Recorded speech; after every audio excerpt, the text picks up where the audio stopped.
We are live. Okie dokie. Welcome.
Letting people join on stream. We'll be with you shortly with a wonderful show.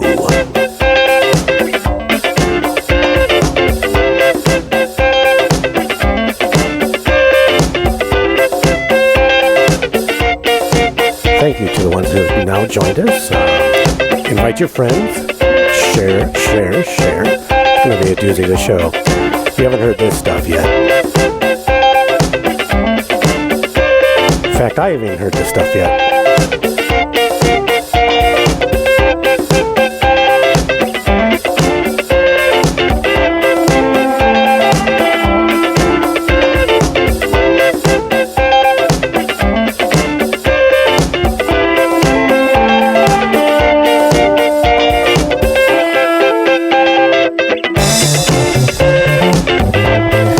Invite your friends.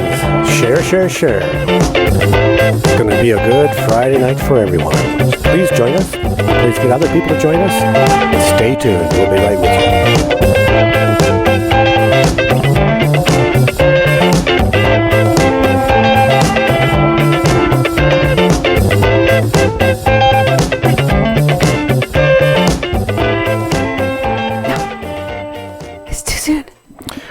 soon. It's too soon. It's too soon. Well, maybe I'll chat with people a little bit here. Okay. It's a Friday night. We've had a good week. We'd like to get people on, moving between Facebook and YouTube. It's two different audiences, and we try to draw audience both ways, because every show we do is very significant, and we'd like you to join us. We'd like you to get other people to join. We'd like you to be interactive. Start typing stuff out on the live chat. Support our work. Listen to what we have to say. It's going to be a great doozy. So let's go. Hello, everyone. This is Mexican Crossing Lines with your hosts, Cindy Gomez-Schempp and Duke Gomez-Schempp. You're listening to 88.1 FM KPPP LP Fargo Moorhead. And tonight, I am going to focus on a very controversial young figure named Greta Thunberg. I don't know if I'm pronouncing that correctly. I think I am. She is Swedish. Oh. And this show, for me, has been brewing for a while. When I saw her come on the scene, I immediately thought of the kids involved in the Ocasio-Cortez Green New Deal shaming video that they made, and the power that children have. I've always known that children and elderly people have an incredible power. People do not want to get in an argument with the child. No, yeah. People do not want to get in an argument or an altercation with an elderly person. They just don't. Mm-hmm.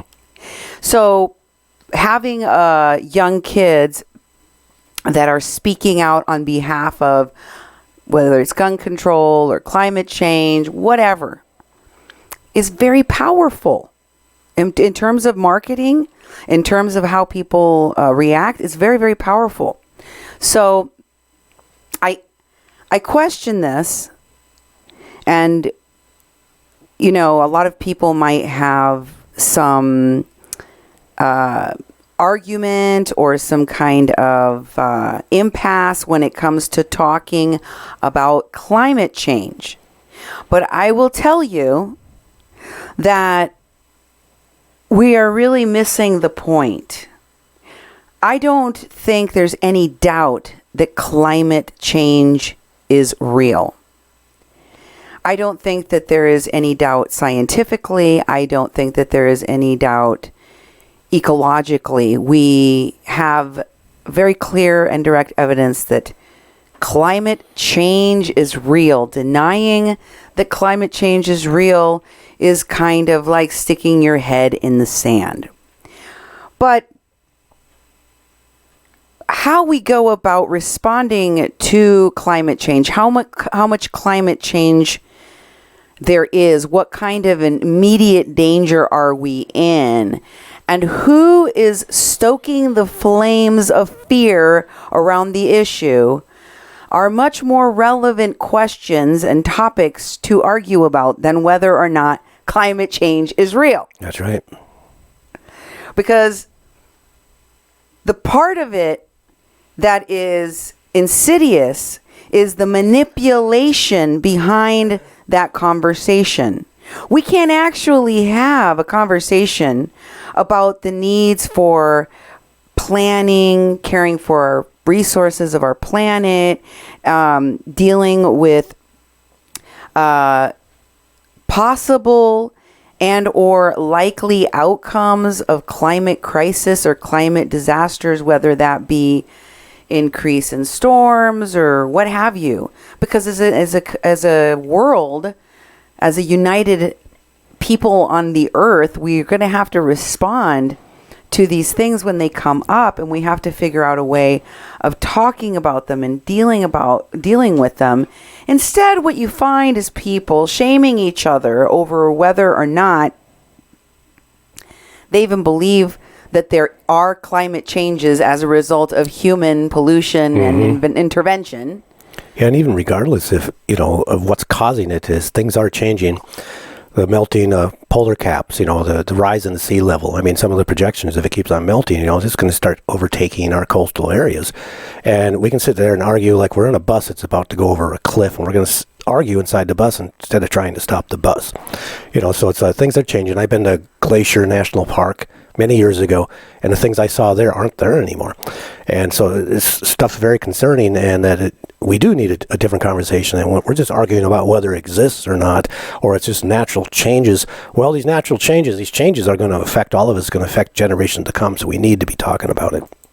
And we need to be able to address things without having somebody's boot on our throat, without the fear-mongering, without the unnecessary theatrics that inevitably make their way into the propaganda that we see behind these issues. And make no mistake, they are politically motivated. And make no mistake, there are con artists throughout. And I don't know if the people pulling the puppet strings simply see us all as mindless pawns that need to have some fire lit under our butts, or be fear-mongered into taking some kind of action because otherwise we're just sheeple. But I find it very insulting that you have to use an actor or an actress with some false narrative to come and try to scare me or shame me or threaten me into some kind of action with peer pressure, such that my neighbors, my friends, and the people that I would interact with on social media are going to attack each other and even stop talking to each other over these figures like Greta Thunberg. People are very divided over it because children are used in this fashion. But I think that it is important that we have a conversation about this, and I think that it's important to confront it, to confront what it is, because just because it's a little kid, it doesn't mean that we can't have a conversation about what she is doing, how she is being used and manipulated by Hollywood, by politicians, by world leaders, by people who want to have a say in climate policy, in the Green New Deal, in carbon emissions, and they want to have a say. The climate change people, the climate fear-mongering people, want to have a say not only in how you react to whatever program or progress or policy or whatever it is that they're putting in front of you and saying, this is the answer, but also into what goes on in indigenous communities, how do you resolve the issues, how do you address the issues of missing and murdered indigenous people, and more, and immigration, and sovereignty. And now whether or not there is or isn't a coup in in Bolivia. I mean, they want to have their finger in all of the pies. That is what is so problematic to me.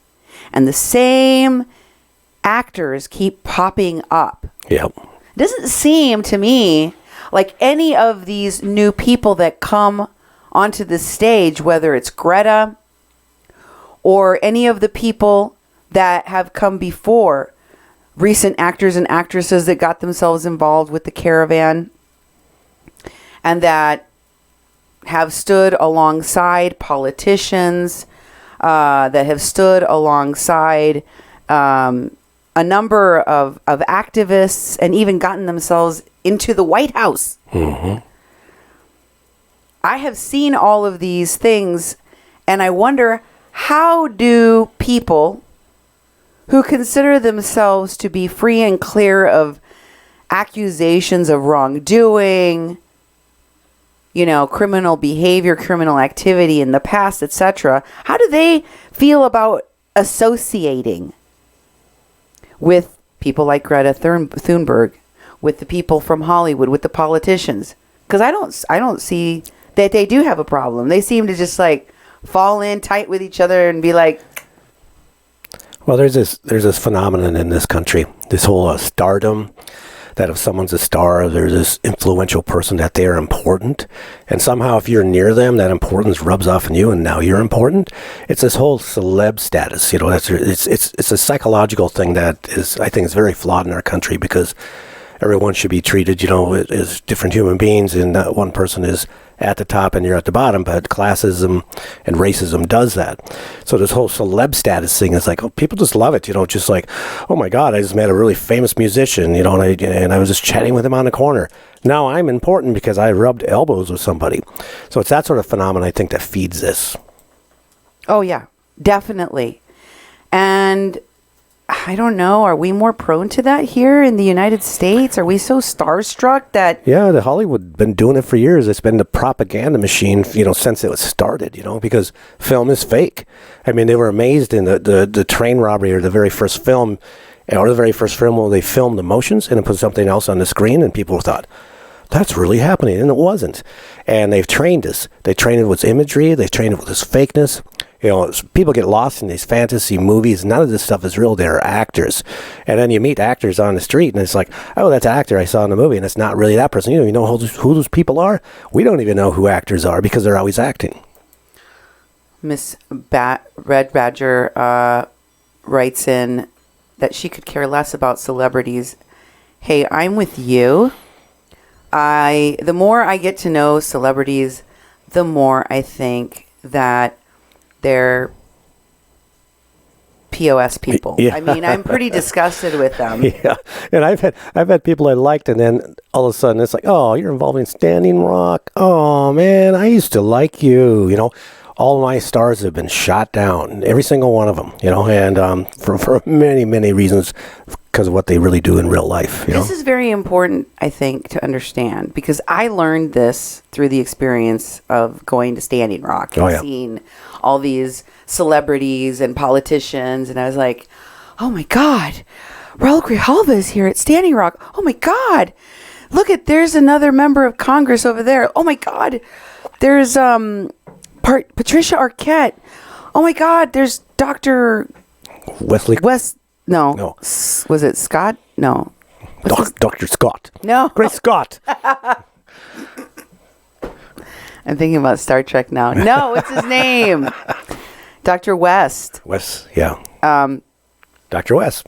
And then also, the Hulk.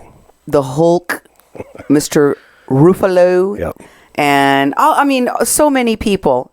And then to come to understand what they really are. Okay. Now, many of you don't know my investigation on the Standing Rock hoax that took place here in 2016 for over a year. Yeah.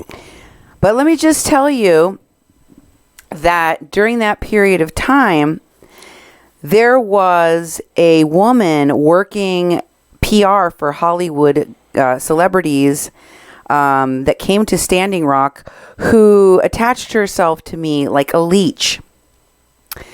She befriended me in order to try to direct my investigations away from the people and the actors and the celebrities and politicians that hired her and her other friends in the PR world from Hollywood that were all coordinating this mess.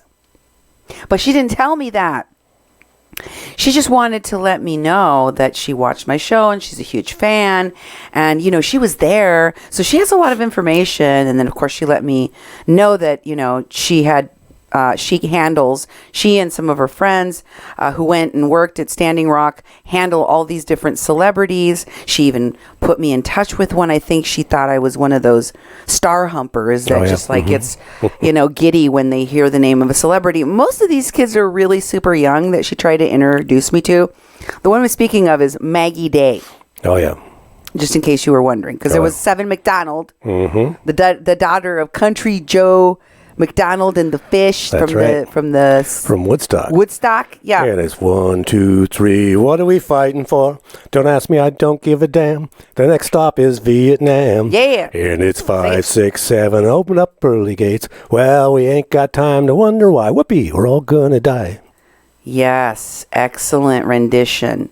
Now, these women were working together with Winnie Wong, who is one of the campaign managers for the Bernie Sanders campaign. Oh, yeah. Okay, just to refresh all of the memories out there about who we are speaking of.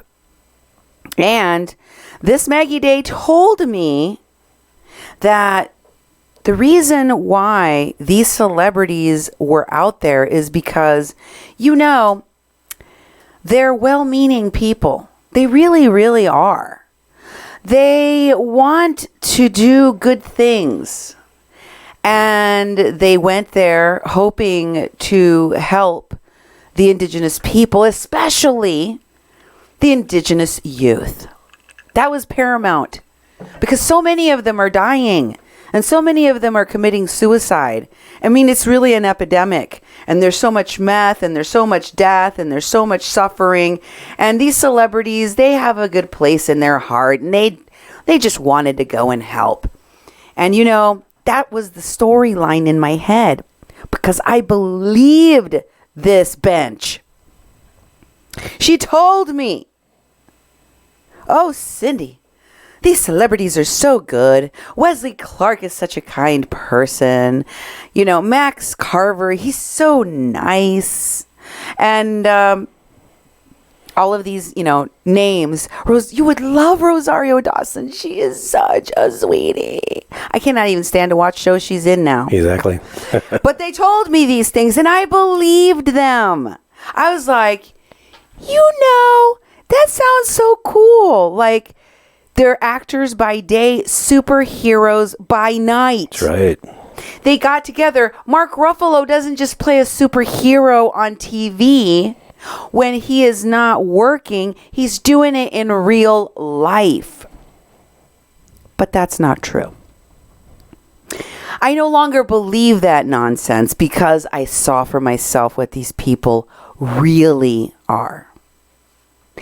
And all of this has to do with changes in the media. Something you and I are uniquely adapted to understand because we started a media justice organization to bring media justice to the radio. Yep. To the media, to independent journalism. Why? Because with the changes from cable television, with the changes of access for people to create their own television, radio, media, etc., happening in YouTube, on Facebook, on Instagram, on Twitter, you know, Vimeo, on and on and on and on. The media platform and what that stable of Hollywood celebrities look like suddenly went sideways and then got flipped completely on its dang head. All of a sudden, you had YouTubers who had millions of followers watching them play a video game. And And these people became media sensations, media influencers, celebrities. Can you imagine? My children began to tell me when they were younger, much younger, when this phenomenon became a thing, that when they grew up, they wanted to be YouTubers, and I laughed them out of the room. It seemed so insane to me that someone could make a living doing that, or would want to have that as a goal in their life, that I literally did not take them seriously at all. Boy, was I wrong. Exactly. You have people that devote themselves to doing jackass-like stunts simply to get followers and viewers. Like, you know, hitting their friend with a mallet in the groin. Yeah. Or, you know, riding a tricycle downstairs. You know, stupid things like that. Literally giant swaths of people that became influencers based on a pet squirrel they rescued, or makeup tutorials, or ASMR videos. The list goes on and on and on. And all of a sudden, there are all of these different categories of minor celebrities that Hollywood doesn't have their pulse on. So they had to handle that. They've had to handle that. And what has happened is that the reality that I understand now is all of these different actors and actresses, many of them B-D-list actors, new talent, entertainment that sucks, like Adam Elfers. There's so many. There's so many examples that I could go into here right now. But you know what I'm talking about. Talentless hacks. You know, rappers, musicians. I could go on and on. Tattoo artists. Oh my God, the list is infinite. But the reality is, there's a whole bunch of these people who can't get a job, who don't have a pot to piss in or a window to throw it out of. And so they gotta eat. They gotta work. And like a prostitute who sells herself to the highest bidder, these people are looking for jobs. They're working on campaigns and tracking the same actors and actresses that Seven McDonald and Maggie Day were handling, that were hired by the PR machine and leadership group that included Wes Clark Jr. and the Veterans Stand for Standing Rock, and the people the organizers that were part of that. They're still going.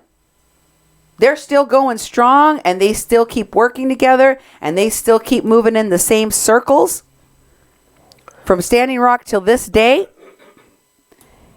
And they are deeply involved with what's going on with Greta Thunberg. And that right away let me know who she was. Yeah, I'm like, alert. oh, another actress. Let's find out who she is. Okay? Yeah. Ernesto is still a drunk and a druggie. Oh, yes. Oh, yes, truth seeker. So many of the people that we have talked about, they are no goodkins for sure. We know that. We've seen enough to know. What you don't know about Greta is important, and I have video clips for you from a fellow Swede that knows her history from back home, and that also, in addition to that, has the history of her family and her activism.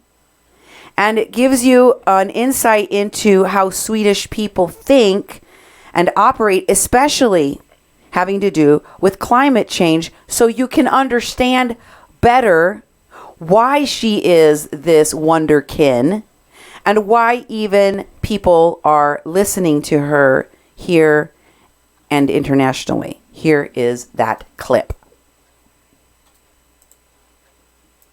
Panic. Our house is on fire.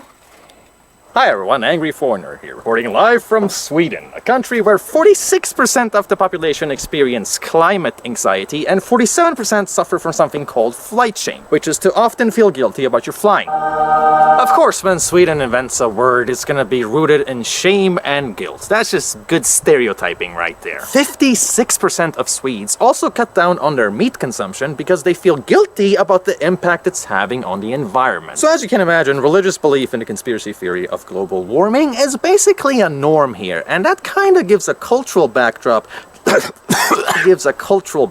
to today's topic. A few months ago, I made a video on Greta Thunberg, otherwise known as Climate Greta. And since then, this beast, this ghastly ghoul of social awareness, has spread all the way across the Atlantic by boat, a $4 million yacht to be more specific, and since 6 of her crew are gonna fly back to Europe, this publicity stunt will hurt the environment harder than if she just used a plane. Great activism. No wonder she likes Leonardo DiCaprio so much. Remember when he took a private jet to pick up an environmental award? Real, kindred celebrity activism right there. You know, a repeating pattern with these preachy climate activists is the complete inability to live according to their own ideals. This is otherwise known as overcompensation, and it's reaching pretty disastrous levels because now we have politicians and activists calling for a new world order.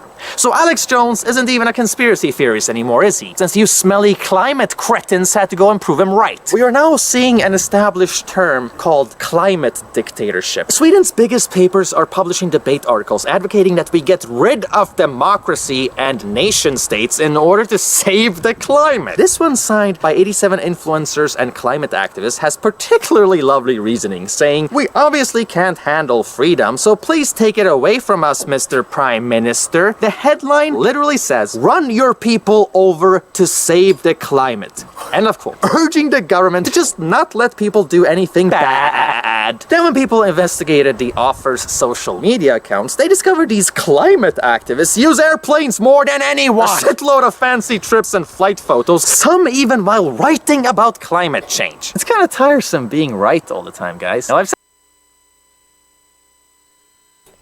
Wow. Okay, education number 1. Yeah. Did you know that about Swedish people, that they're like so just the first clip, right? Yep. Okay. Did you know Swedish people were that uptight about the whole climate fears? And No. I never heard No, that. I have very little information on that, that's for sure. But obviously they have a hang up, 47% of Swedish people have flight guilt. Wow. So, like, do they ride in boats all the time or what? Inquiring minds want to know. Mm-hmm. Maybe that's why Greta had to ride a boat. Yeah. Because she has this It was Swedish... a yacht. It's a yacht, and it's going to hurt the environment more, but, who cares? Because Swedish people have the flight fear. But that is just the tip of the iceberg when it comes to Greta's background. Take a listen to this next clip. Agency specializing in digital ads. This company claimed credit for making her a global celebrity, and in addition to that, the CEO is connected with Greta's mother, a huge celebrity in Sweden. They've attended climate meetings together, co-published debate articles together, and are clearly involved in political opinion making, etc. Greta's mother is known for her very brave opinions on social justice, frequently granting her media coverage, as well as her opera singing. And it's real interesting to note how Greta's entirely random yet completely inspiring school protest happened on the 20th of August 2018, immediately followed by tons of media attention. And just a few days later, her mom gets interviewed about the new book that the two are writing, tying their family crisis together with the climate issue. Well, good God. Isn't that a coinkydink? Yeah. Isn't that nice? Does that sound like Standing Rock at all? Oh, it sounds like Standing Rock followed up, Guess what? I'm also peddling a new book. Ah, yes. Oh, did I tell you about the documentary film we're going to be premiering at Sundance? Oh, yeah. Have you seen the new documentary on Vimeo? Because, folks, this is, after all, a commercial enterprise where people make money. Don't ever forget that for all of their, fear-mongering over climate change and talking about the holier-than-thou background that they have to stand upon and look down their nose at you and tell you that you shouldn't fly in an airplane or whatever. These people are doing this for money. And in this particular case, she's a second-generation opportunist because this comes from her parents, who are both actors. Okay, next clip.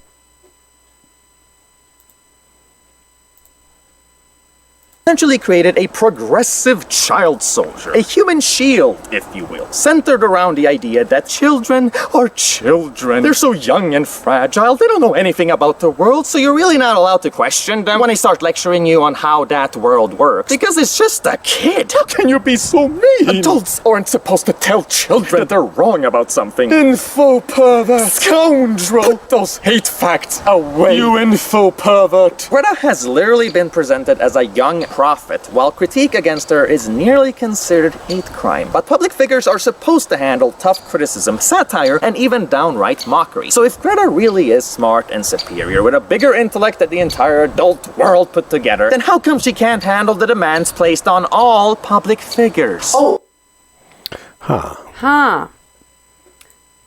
That is also the MO of a lot of what you are seeing right now with regard to Greta.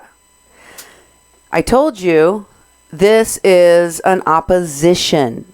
So where do you sit on climate change? Greta, this child, just cried and screamed at people and said, "You're ruining the future for me." Yeah. So what are you going to do? What are you going to say to the children? And you have to have the reaction of acceptance without questioning. Otherwise, you are a soulless non-human.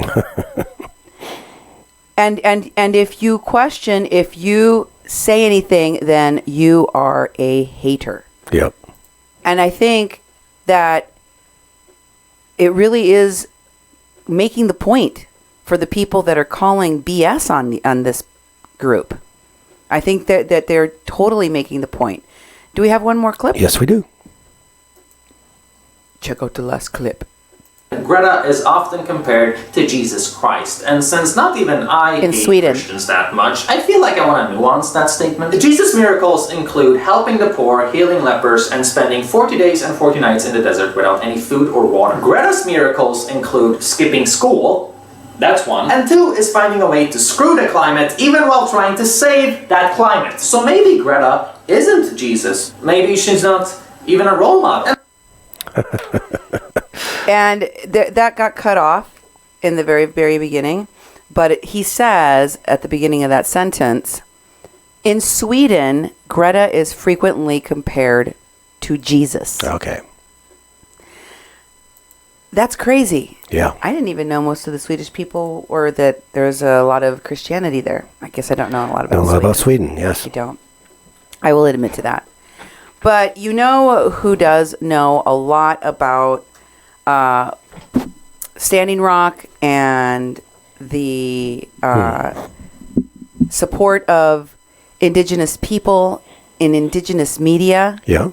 It is blue-eyed white man from New Jersey, Doug McLean, from the boy. Pipeline Protesters page. And they began posting, of course, about Greta Thunberg. And I thought, okay, here we go. This guy, right? Yep. And their website or their page, Standing Rock Protectors Pipeline Protest, where you see them tagging Susie Desba, a.k.a. Vanessa Dundon, and 40 some other people, is only one of the pages with thousands and thousands of followers acquired from Standing Rock fame. And the other one is Indigenous Life Movement. You would think that a page that's run by two guys, one of whom is a white shaman with an Italian background who likes to play Indian. Yeah. And the other one is also Doug McLean. Okay. They posted this about Greta Thunberg and the crisis in Australia. Would you read that one, Duke? Sure. Breaking. Australia is burning. This is what a climate crisis looks like. These images are from the massive bushfires in the mid-north coast of New South Wales. They're not images of volcanoes or drone strikes. They are bushfires fueled by global warming induced extreme weather, drought, and climate change. Greta Thunberg has never been more right. Yeah. So they started posting about her. And then the Jeremy White guy from the Bernie Sanders campaign. Oh, okay, yeah. This is, if you may recall, this is the Jeremy White that posted the post about the little girl in the caravan who was killed by a tear gas canister. Oh, that's right, and it wasn't true, yeah. And it wasn't true? Mm-hmm. That's the kind of propaganda these people put out. Mm-hmm. And then later on, he was like, still confirming that dead girl. Yeah. Oh, she might be in critical condition in the hospital. And then reports came out that there was no critical injuries. No people had to be taken to the hospital. Exactly. He just made it up. Mm-hmm. Other people followed, shared, cried, became outraged. Mm-hmm. See a pattern? Oh, yeah. See a pattern Mm-hmm. of what they do? That Jeremy White, who works on the Bernie Sanders campaign, he posted that he had just become one of her top fans. Oh, okay. Celebrity. Neil, peasants, you are in the presence of royalty. Hashtag, where's my trailer? Oh, yeah. Hashtag, I have arrived. Oh, my God. And if you are one of the fans of this nobody from nowhere that nobody's ever heard of before except in her own backyard, Greta Thunberg, all of a sudden comes to the U.S. and Jeremy White is asking you to treat him like royalty because he is one of her top fans. As if he just got lucky, just marching down the street, bumped into her, took a selfie, became her friend, became her follower, and she goes, you know what? I like you so much, I'm turning you into my top fan. Bam! No, of course not. That's not how this happens. These people are PR. The people that promote these folks, they want you to believe that this is a giant celebrity. Yep. Kneel before her. She is world renowned. Her farts smell like strawberries. She can do no wrong. Do you know who you are in the presence of? As if anyone even cared. But they act like it's ooh-wee. Yep. Because they're the ones selling it. Here he is in another post with actor Joaquin Phoenix. Joaquin. You think he just runs into all these people? No. And you know why he poses and takes pictures and shares this? Because in addition to the paycheck that he collects for promoting the Youth Climate Summit with Joaquin Phoenix and taking pictures and posting things with Greta Thunberg or Bernie Sanders or any of the other actors, actresses handled by the same PR people he works with and for, is part and parcel of the job. And maybe that level of rubbing elbows with minor celebrities and having this kind of a job in the political arena is a middle-aged white Yeti's dream. Maybe that's how he like, woo, this is like, you know, this savior complex that, you know, he can fulfill by doing good with the progressives and the socialist Democrats. And that's, you know, how he's going to cleanse his conscience. But the reality is that these folks are mindlessly, and for money, don't forget that, pushing an agenda and forcing every single American to have to take a side because someone's going to come and confront you. Someone's going to have a fight with you on your Facebook page or on Twitter or somewhere to shut you up, to make you feel like you have to either, you know, poop or get off the pot, because otherwise you're going to have a confrontation. Thank you very much to our supporters and for following and supporting our work and sharing our work. I do keep bringing receipts. Thank you, Melissa VC, for your support. Melissa. Thank you. Remember, folks, any and all of your support is to a nonprofit, tax-deductible organization, media group. And this Leonardo DiCaprio, which was mentioned in the video, Oh, that's right. is definitely working with Greta Thunberg. Here he is. Jeremy White said, I get to meet Leo DiCaprio At the...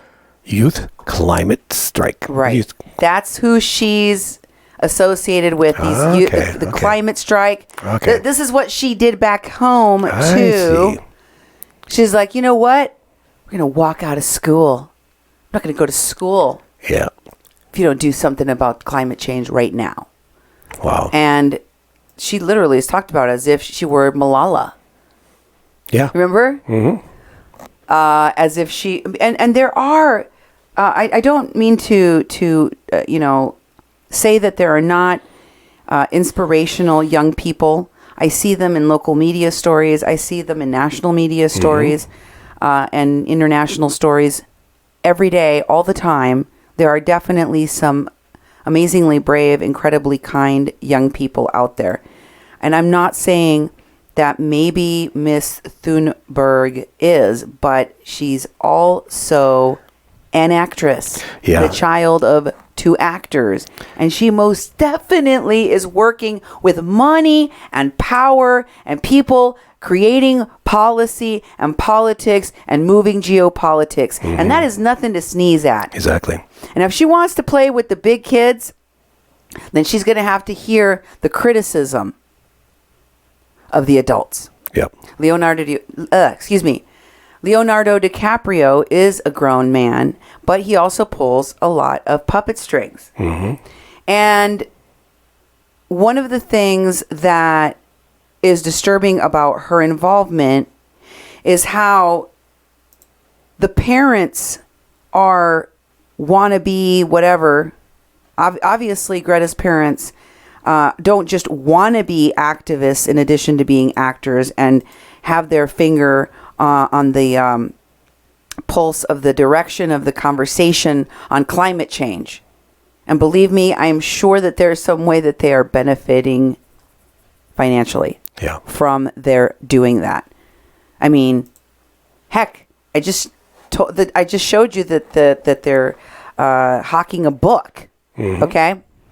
Who knows what else is in the works?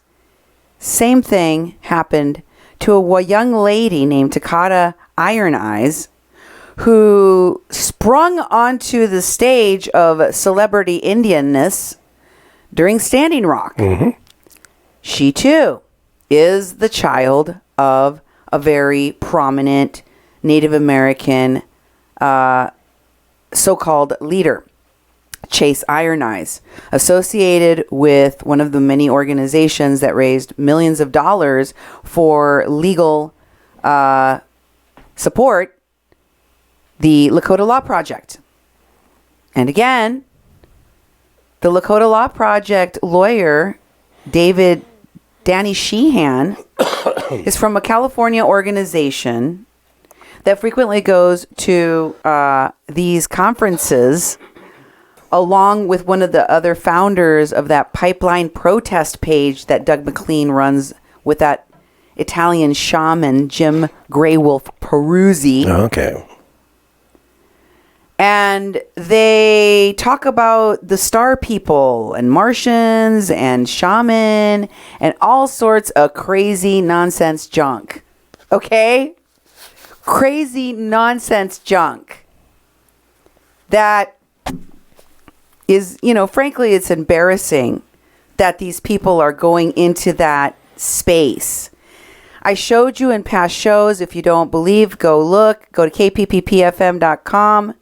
and type in Jim Grey Wolf Peruzzi, Pipeline Protest, Protectors page, whatever, Doug McLean, and all of these shows will come up. You can go back and look and find my receipts. I always bring them. And I showed you how their organization was up until very recently still inviting a registered sex offender, a pedo, Frank Archambault, to their horse rides. Who does that? Who continues to protect pedophiles, rapists, sexual assaulters, abusers, frauds? Who does that? And works alongside them, and felons and ex-felons and people like Chase Iron Eyes, who got dozens of people arrested at the last child camp. And yes, he set them up. I showed you the video. I showed you how he went up, talked to the police, and I played the video for you so you could hear him having an exchange with the police and having told them that he was going to go back to the camp and tell the people there they needed to pick up their pickup camp in the middle of winter, tear down teepees, take down tents, everything, pack it all up, get in your vehicles and get off this property. He told the police officer all he needed was 15 minutes. Yep, that's right. He didn't have a way of getting back to the camp in 15 minutes, much less warning the people there. They were all about to get arrested. Nor did he care, because a lot of these people were there to set people up and send them to the slammer. That's what they were there for. But now, continuing till now, they have this partnership and they're thrusting Takata into the spotlight. Never mind the many scandals of womanizing. Hell, let's just call it what it is. Yep. Serial cheating that Chase Iron Eyes, her daddy, has with regard to women while being married to Sarah Jumping Eagle. Dr. Sarah Jumping Eagle. Nor the felonious background that he has been trying to gloss over, which involved a weapons charge.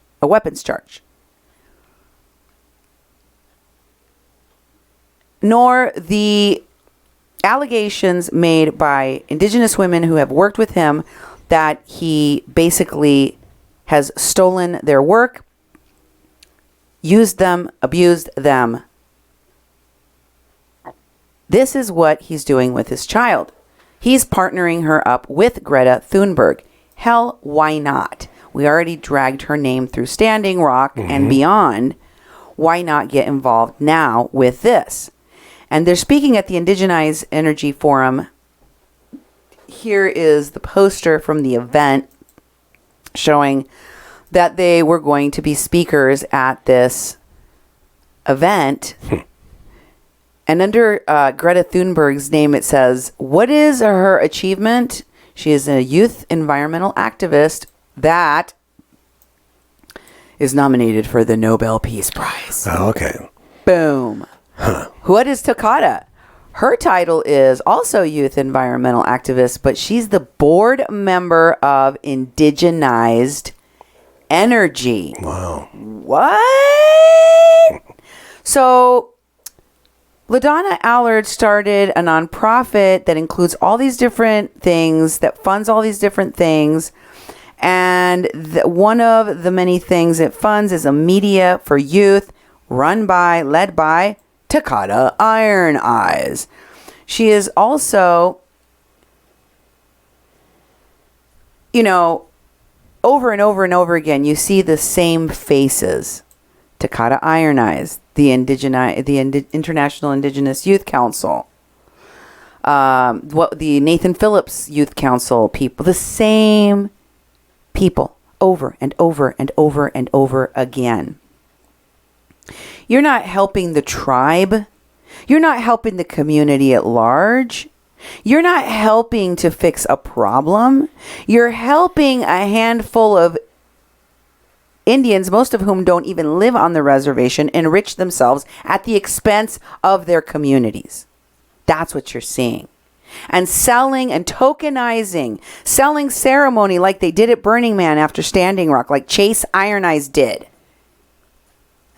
Selling tradition, selling the indigenous image. Because if you work with these people, if you're down with this people, they'll give you an Indian name and you can even get a wet plate. Like Greta Thunberg did.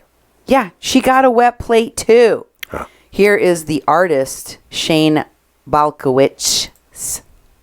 How do you pronounce that? I don't know. Balkowicz. Yep.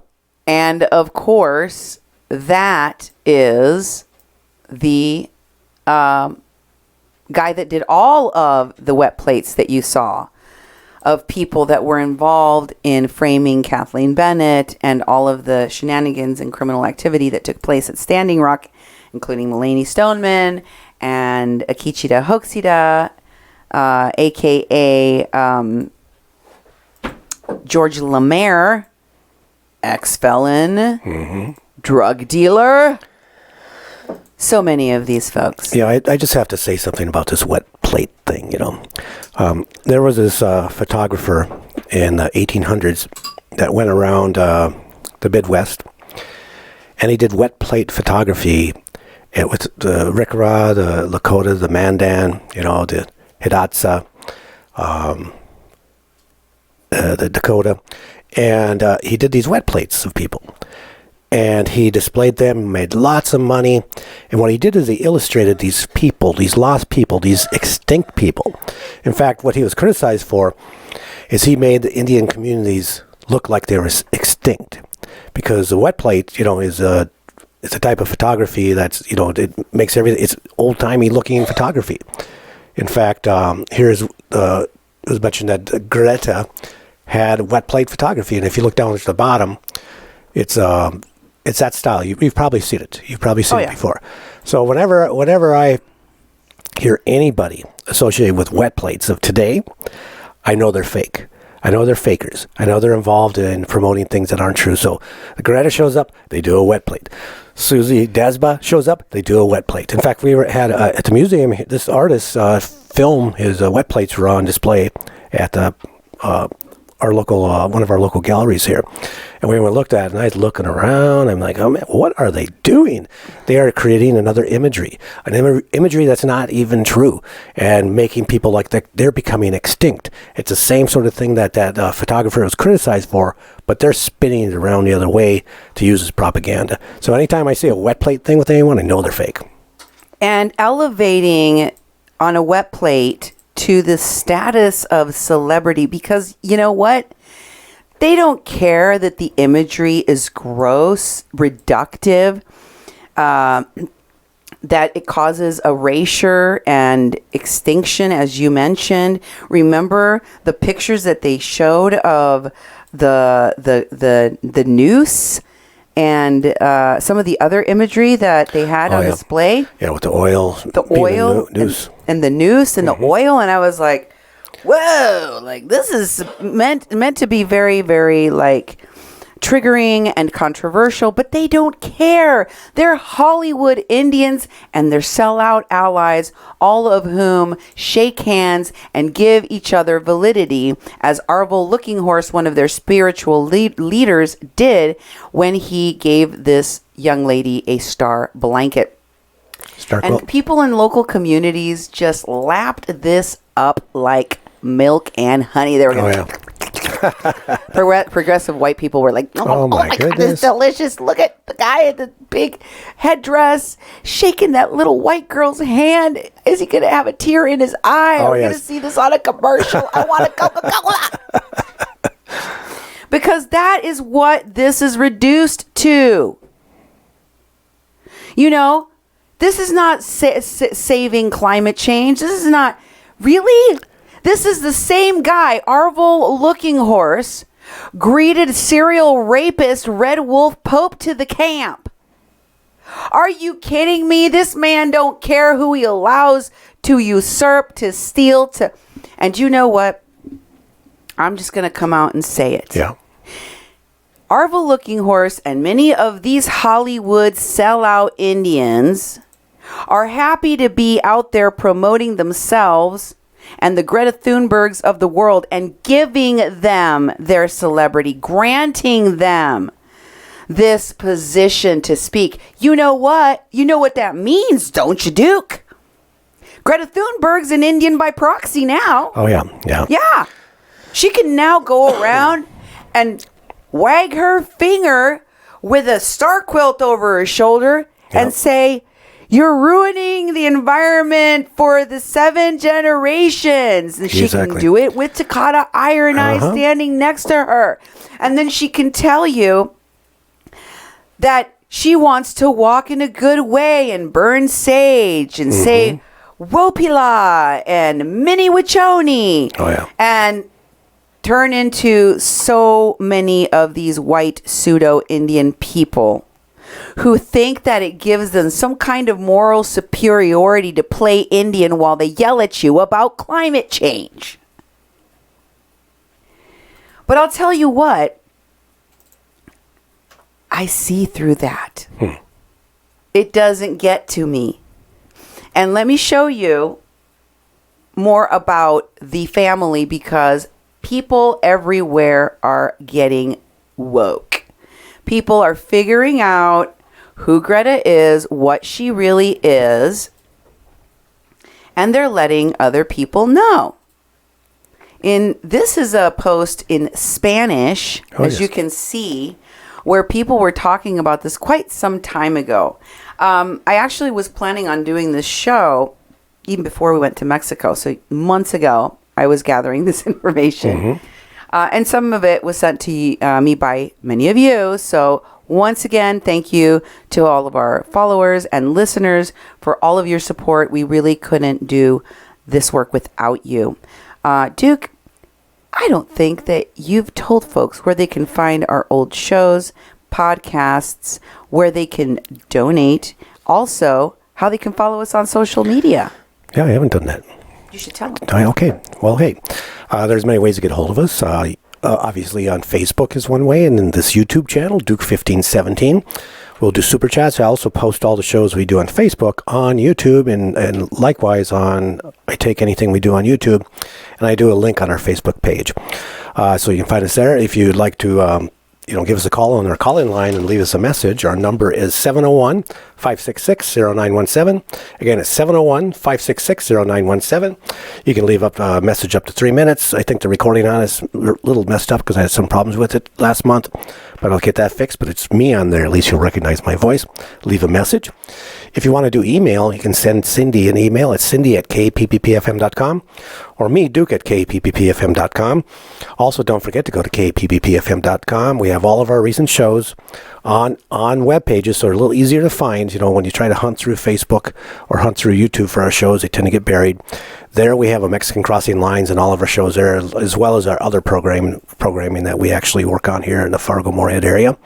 And also, when you're at kpppfm.com, You can also support us by different ways. One, you can make a tax-deductible donation through a link there, but also you can do an underwriting donation, which underwriting is a way that on radio that we are allowed to do an underwriting spot for a donor who is promoting their business through making a donation to us. And we'd like to thank our most recent underwriting sponsor, Make My Life Great Again, PalomaForTrump.com. That's Paloma, 4.com. You can become an underwriter by going to kppfm.com/underwriting. You can read a bit about that, and you end up getting a hold of me. We make an arrangement, and then we actually get your business promoted on the air because you support us. So thank you to all the people who have been contacting us in different ways you do. We look at all the information you send. Sometimes we don't get to it right away, but we bank it and we collect it. And without you, we wouldn't be able to crowdsource a lot of the information that we have and also to authenticate it. You know, we get the receipts from working with people like you who do the digging, do the fact checking, and do all the things we need so that we can actually put this on the air. So thank you. I wanted to address Mrs. Red Badger about what I said about Arvel just now. And I mean to elaborate on it a little bit because what I was going to say in addition to that is that Arvel and many others, like Chase Iron Eyes and LaDonna and so many others that I featured on my show, are people who have sold out their tribes for a few coins and lots of hotel rooms and the rock star lifestyle. Oh yeah, the rock star style. And they get paid for their appearances. Arvel gets paid to make appearances at protests, at marches, to speak at colleges. They fly him from here to there, and they pay him tens of thousands of dollars for an appearance in some cases. The reason I can say this is because one of his family members told me that. And it was a very close family member. So that is why I feel comfortable saying that. I'm not imagining it.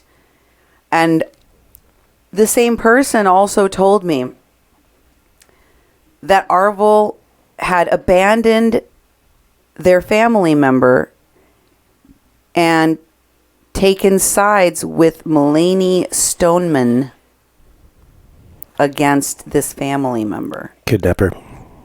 The Mulaney Stoneman, the kidnapper, yeah. Yes, of Mary Trujillo.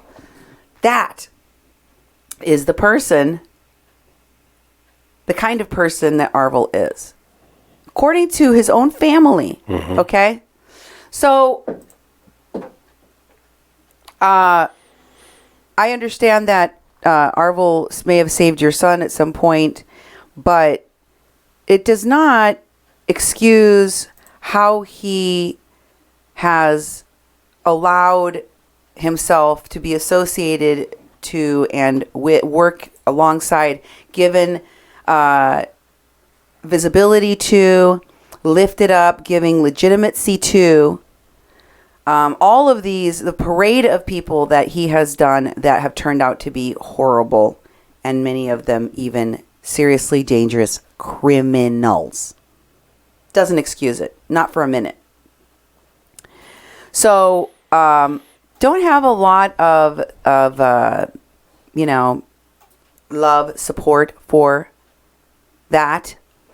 Also, let us not forget the PR people that handle these Hollywood actors that are working on everything from political campaigns to movements, protests, etc.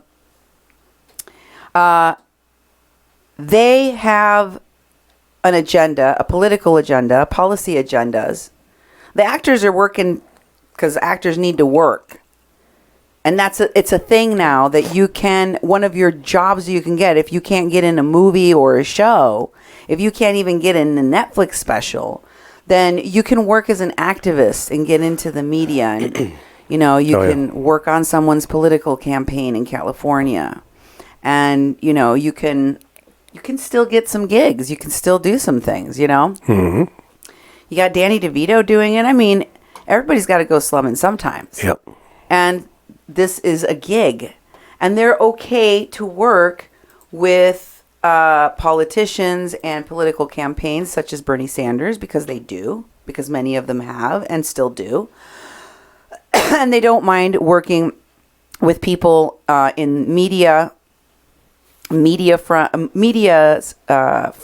as masquerading as media while they actually are political actors, political PACs, like the Young Turks, for example. And folks that are involved in violent criminal behavior, like I have shown you, Evan Duke is involved in, Antifa are involved in.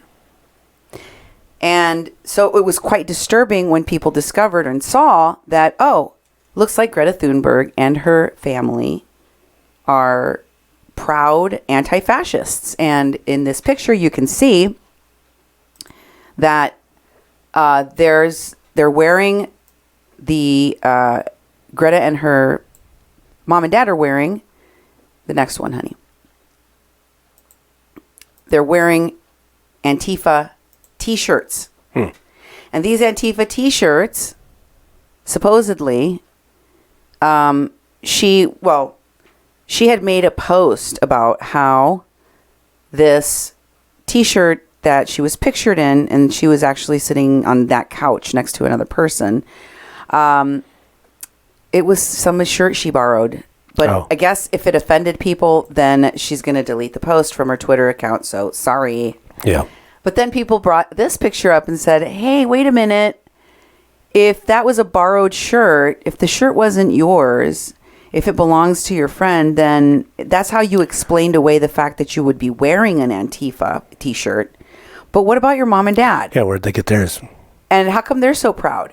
And if you look on this, look at this article on Pluralist, I found, it talks about the fact that Greta Thunberg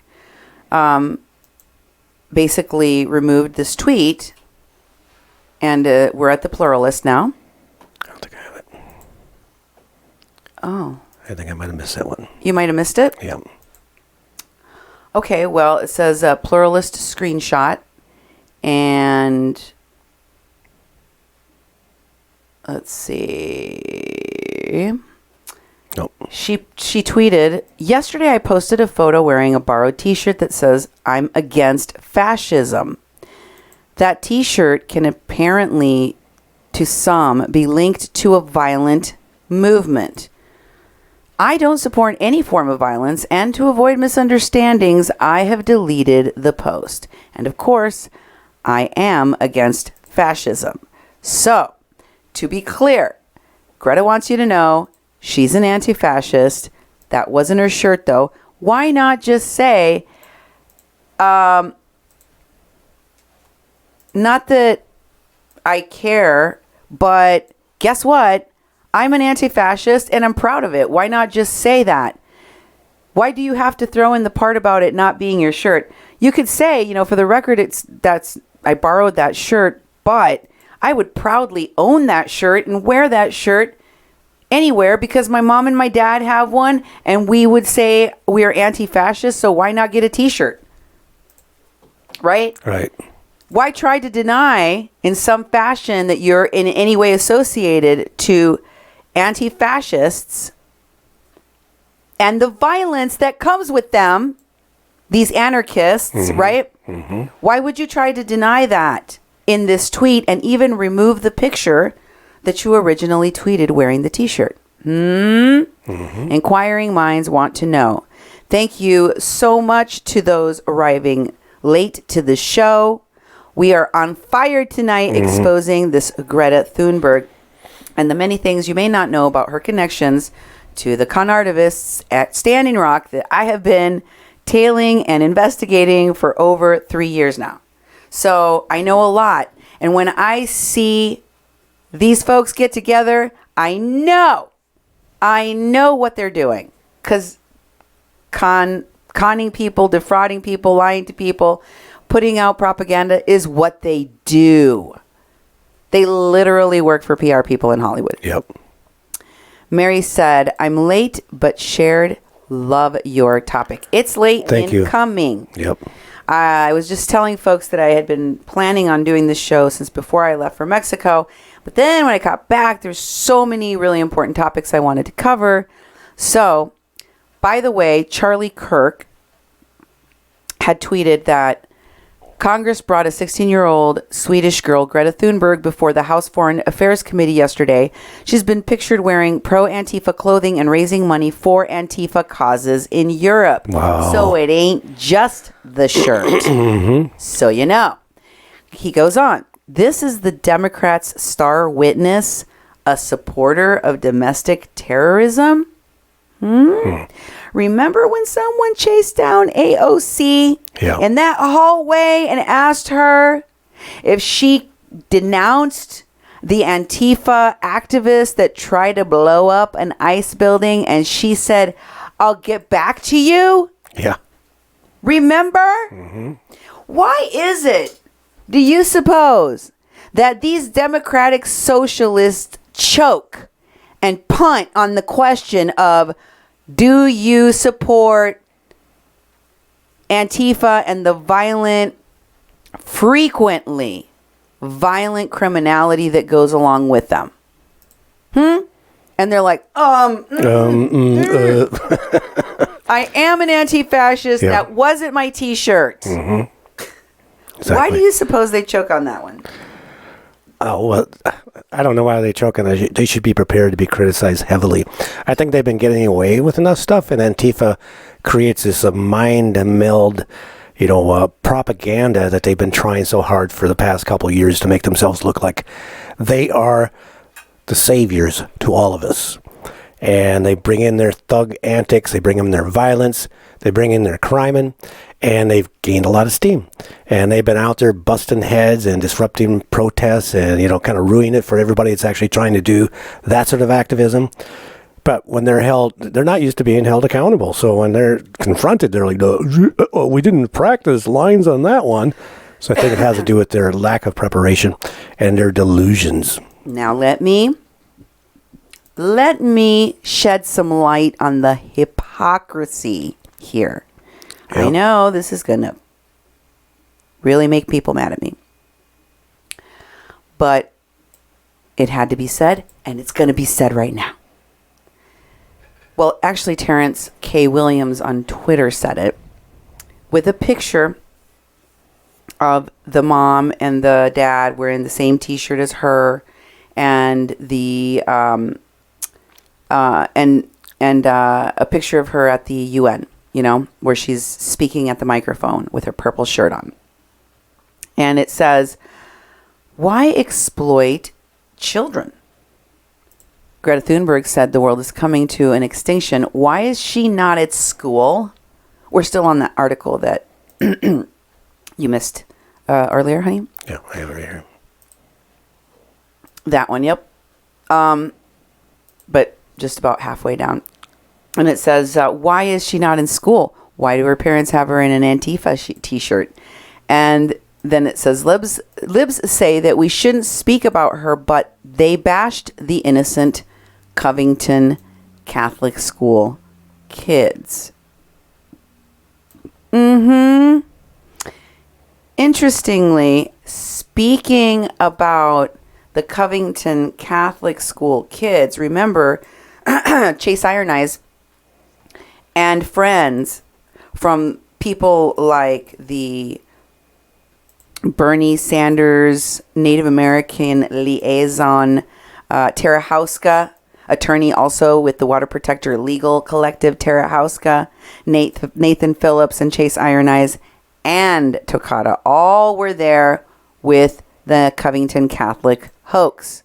I showed you how they helped to either put it together on the spot or orchestrated beforehand. That's what they did. Plan this kind of stuff. Yeah. Every day, every night. They are planning some nonsense and then putting it in the media for you to lap it up and just take it in and be like, this is delicious. Anti-fascist movement in Sweden it's a pretty big deal. I did not know that they were so,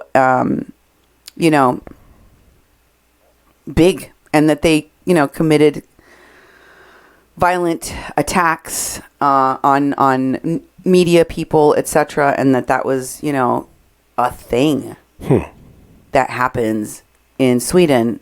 So, knowing a lot more about the background of fascists or anti-fascists in Sweden, and how they think about climate change and all of that, I think it's really interesting because it kind of gives you, this is foreign policy wonk. This is Swedish whatever trying to come over in America and tell us how to think about climate change and what we're supposed to do about it right now. Yeah. But you know what? This internet does not forgive, and it did not forgive Greta, because people started pulling out receipts and saying, hey, we know about the shirt. We see you. Yeah. And then they also posted this picture of her, and it looks like some kind of face paint. It looks like a mask. She's got, I don't know what the sign says, but you could see her name on her shirt there. Yeah. G. Greta for Greta Thunberg. So, looks like she was in some kind of heavy metal band or something. I don't know. It looks gothic, yes. She's holding up the horn sign. Yes, the internet does not forget. By the way, in another one of these tweets, someone pointed out that the person in the picture behind her in all of these posts, which they called her handler, is a woman by the name of Louisa Marie Neubauer, and that she is a member of the One Foundation, managed by Bono, Bill Gates, and George Soros. Really? And I was like, what? Let me go look at that. So I went and looked at it. Guess what? Turns out it's true. It's called One. And on their website, on the Bill Gates Foundation, it says what the roots of One is. And it says right there, it originated as a conversation between Bill Gates and Bono. Wow. The Bono of, what's the name of YouTube? YouTube. That's what I said. And they were going to try and fix poverty around the world. Oh, yeah. So, together with Melinda Gates, Bobby Shriver, there's George Soros. Boom. Oh, yeah. And Bob Geldof and a whole bunch of other people, they decided they were going to do data collection and working with celebrities and influencers. And so I'm sorry, I vomited a little in my mouth. Oh, yeah. There come the influencers and the celebrities, and then I'm like, oh God, yeah. And I'm getting woozy again. They all get free wet plates. I don't want you involving yourself. Like, find a different job. Can we start a GoFundMe for these failed actors and actresses so they don't mess with our politics and our policy? Yeah. So they don't mess with foreign governments and institutions? Stay out of it, you bored billionaires and failed actors. Please, for the love of everything holy. Give me back clean entertainment. Dance, sing. Even put on that creepy makeup if you want her to, like Thunberg. But please, for the love of Christ.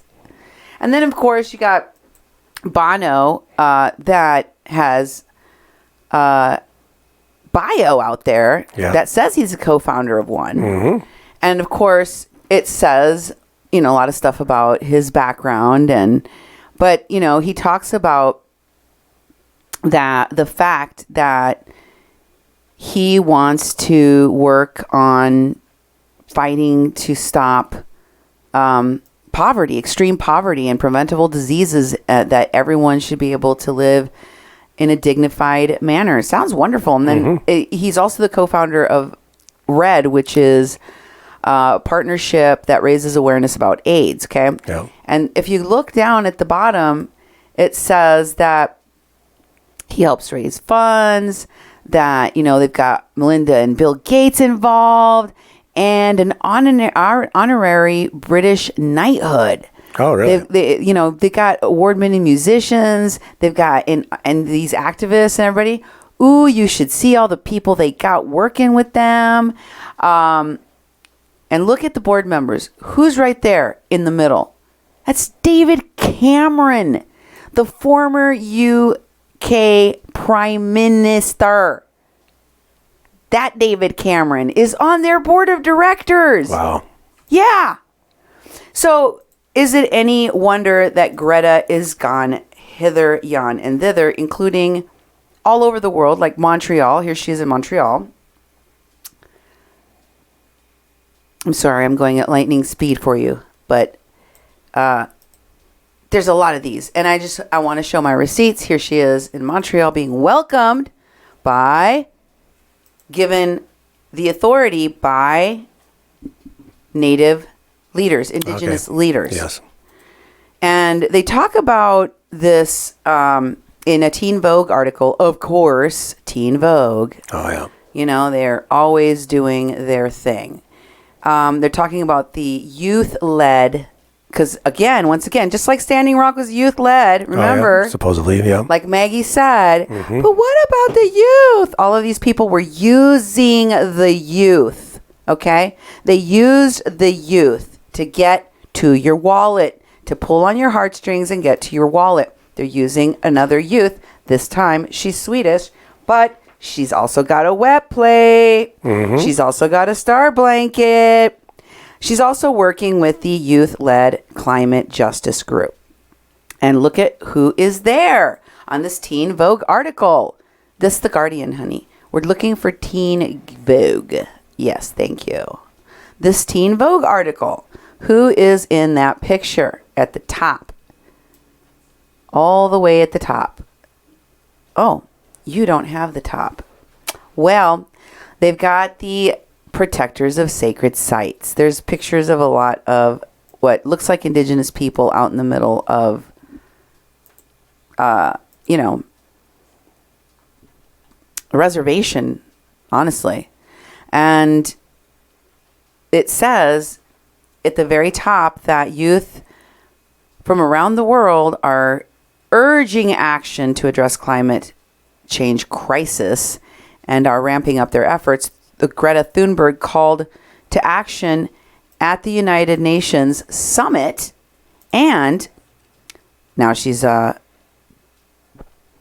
waiting for the possibility of winning a Nobel Peace Prize. Oh, yeah. Sunrise pushing forward the Green New Deal. Sunrise is, again, the youth group. Okay.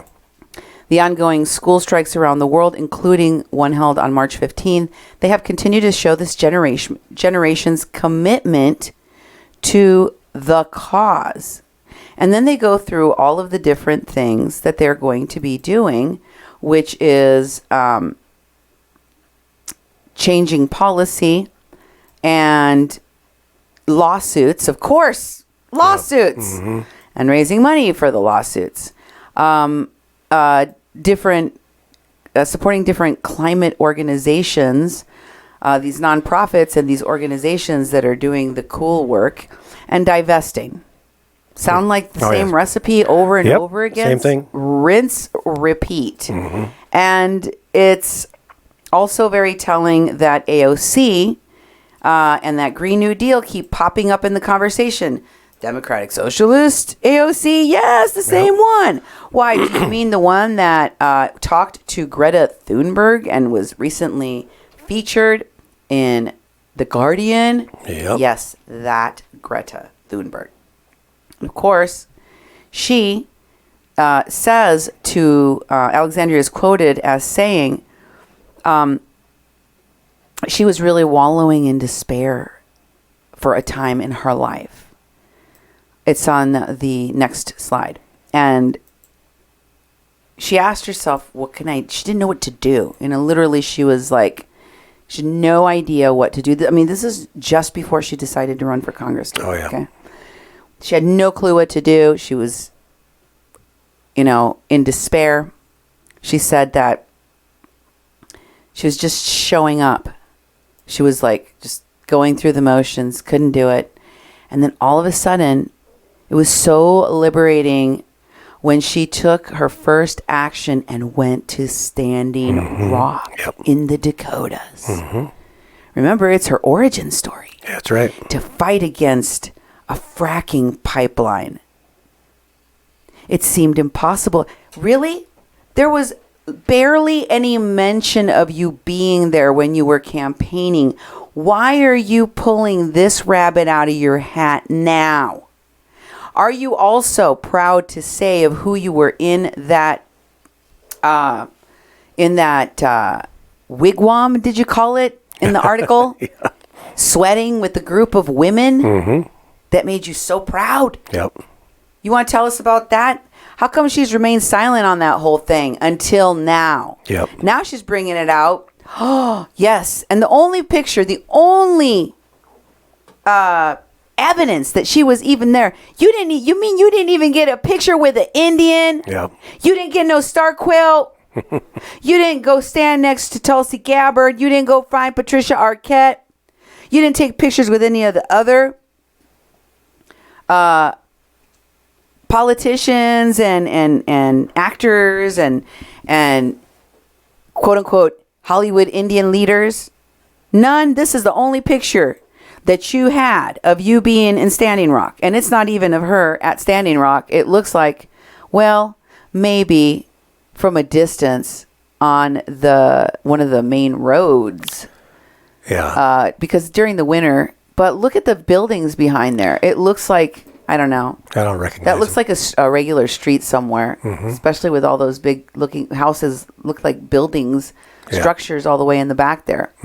But she didn't post this really, so you would see something recognized. She's a picture of her and her dang dog, and she's on her phone. This is what it looks like when you're fighting against a pipeline. Yeah. And maybe it's best because she's not good at staging photos. We saw how wrong it went when she stood in front of a fence and covered her eyes and posed. The children, save the children. Across from an empty parking lot. Yeah. So maybe it's better that you just posted a picture of you and your pooch, looking cute in your little snow hat. But I find it very interesting that it is the same group of people that were there, that were working with these Antifa-connected criminals, etc., like Evan Duke. Of course, he is singing her praises of Miss Thunberg, too. Oh, boy. Maniwachoni. Jay Talkin Alive gifted Greta Thunberg with a Lakota name. Oh, she got a Lakota name. Oh, wow, look. What did I tell you? I told you she didn't just get that star quilt. She's got her an Indian name now to go along with it.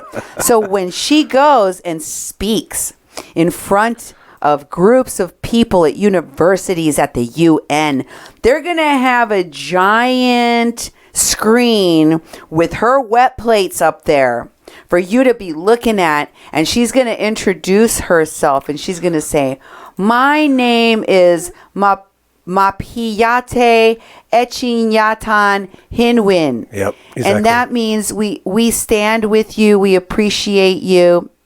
We love you as a relative. Yep. No. I think that her Indian name is something else because I actually saw what her Indian name was. I think Arvel gave her Indian name. And the article, it just made me... I had a moment like all of these, non-Native American, non-Indian people with these Indian names talking down to each other in this like massive, King of the Hill crawl to the top of this poo pile that they all created of Maniwachoni, aho. And, they sullied the name. Winyan, aka woman, Oh, something like that. Yeah, thank you, Miss Red Badger. I can't remember exactly what it was, but she got, some name like Saves the World or something like that. And of course, Ocasio-Cortez had no problem hanging out with all of the people that were at Standing Rock because all of these folks were in the leadership of the camp. Evan Duke was one of them, as you may recall, and he was pals with Chase Iron Eyes as well. Here they are pictured together. Just one of the many instances where these folks teamed up and supported each other. Yep. And, of course, Evan was security, quote unquote, for Tulsi Gabbard, presidential hopeful for 2020. Yeah, that Tulsi Gabbard. Did they mind? No. And who was out there? Oh, yeah, Jane Fonda, the one that's been recently getting herself arrested over and over and over again. That rabble-rouser Vietnam Jane Fonda. That one. Hanoi Jane. She's still doing it. She's still getting her kicks as an activist. And you know what?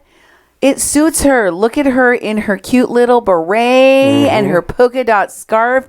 She looks like a 75-year-old Mata Hari. Isn't that cute? Oh, yeah. Except that it does a lot of real damage, Jane. Just like you did at Standing Rock with all your buddies. Yep. You cost the state of North Dakota tens of millions of dollars, not to mention the fact that you are feeding the bear. You and Leo DiCaprio are feeding the bear. Yes, he is working with her. Oh, they teamed up. Oh, yes, yay, they teamed up. No, they didn't team up. They didn't just accidentally walk down a hallway and bump into each other and go, oh no, I got my peanut butter in your chocolate. No, I got my chocolate in your peanut butter. Hey, let's team up on climate change. Yeah, exactly. No, that's not how it happened. They plan these things. Make no mistake about it. That's why I can't believe people are standing there cheering every time they see the, oh, yay! Like seals. They're like, oh yes, now Leo is coming finally. Oh, climate, you're safe now. Leo is here. When did a celebrity ever save anything? Seriously. These people are not gods. They're celebrities, a.k.a. professional liars. That's what they do. This is just a very small version of one. She is a tiny little actress.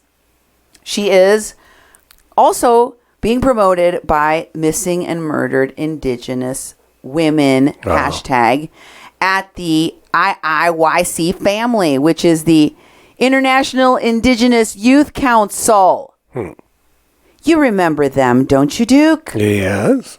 The Indigenous Youth Council that, as you can see from their Twitter page here, if you scroll down, you'll see that post that shows them talking about how they got Greta Thunberg in the back of their car and they're like, come on, girls, let's go stop climate change, or, default, no. What does it say? Give in, sis. We're going to defeat climate change. Let's go. Like, we're the superheroes. Come on. That's right. Let's go save the world. But hashtag missing and murdered Indigenous women. Yeah. Why? Oh, because these are their chosen topics.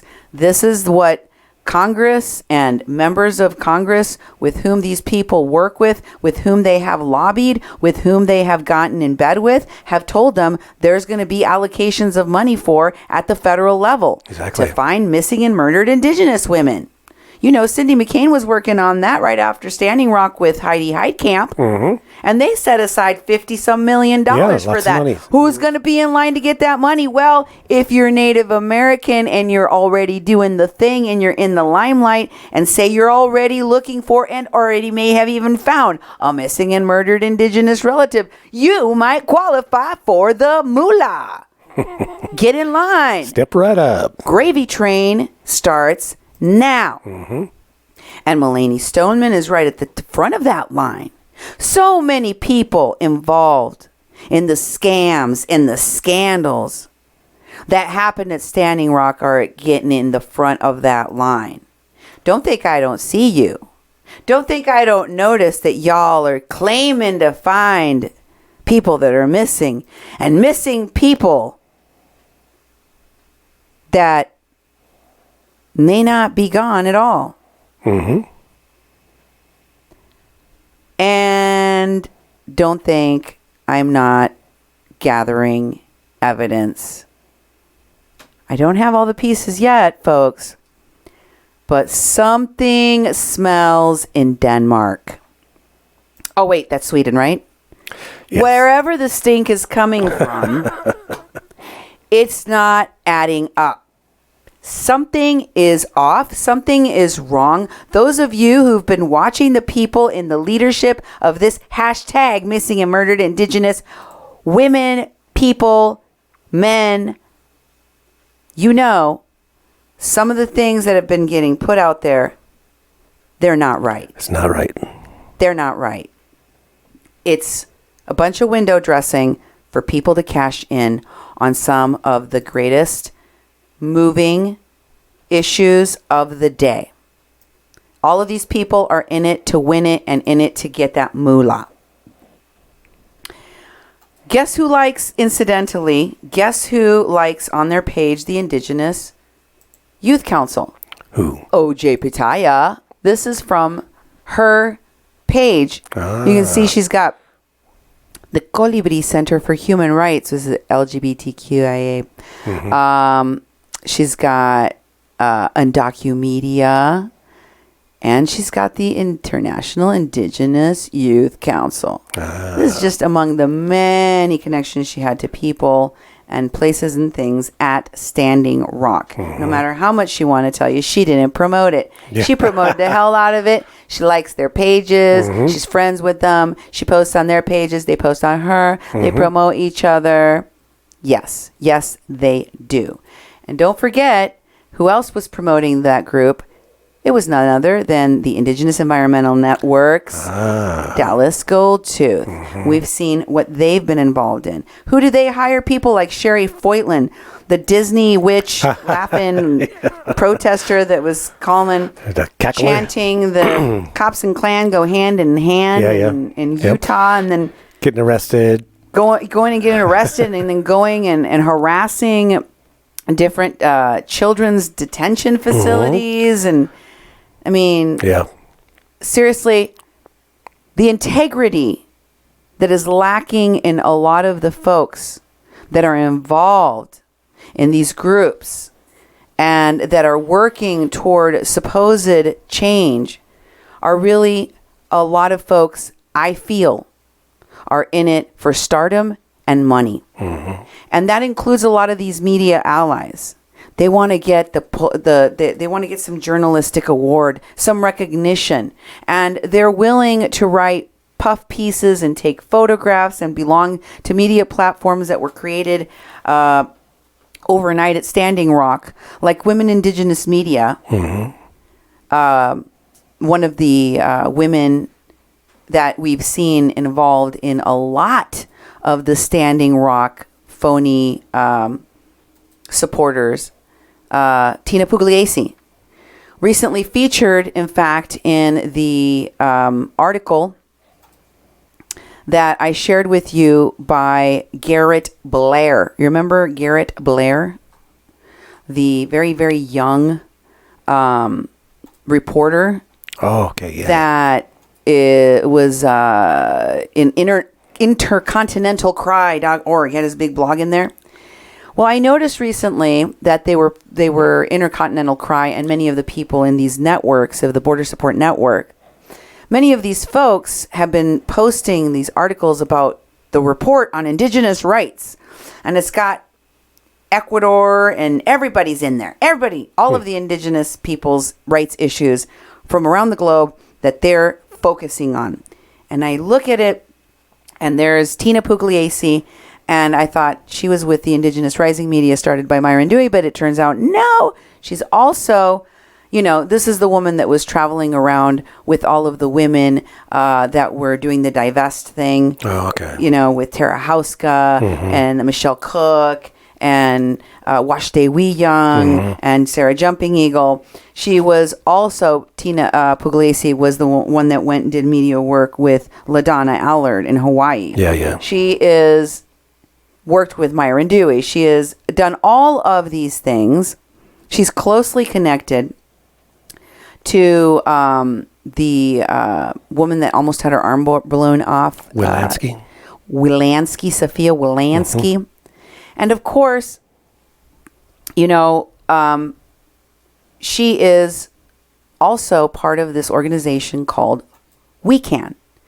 And if you look on We Can's website, wecaninternational.org, and just look at who they are, you'll find that their founder and executive director, Osprey Oreya Lake, is the director of the Women's Earth and Climate Action Network. She is joined by a number of women that jumped off the page at me, including Michelle Cook, which I just mentioned, one of the lawyers in the Water Protector Legal Collective, one of the people that we saw advocating most recently at the Texas camp with Evan Duke and all of those conartivists there. She is also one of their Divest Invest Project campaign people for Weekend. Guess who else is on there? The woman that we saw in that Vimeo movie recently with her son, Casey Camp Horniak. Oh, okay. Yep. She is also on their... she's a senior advisor there. I see. And she is the U.S. Steering Committee member and International Advisor Council member. Some of the other people that are also on here include Jane Goodall, sadly. Yeah. The woman that studied gorillas and apes and chimpanzees. Yeah. And Dr. Vandana Shiva, who is a great environmental activist and ecofeminist and really, really smart. And I really liked her. I don't know what she's doing on this page. But the third woman is no surprise. The next woman, I'm going to mention is no surprise.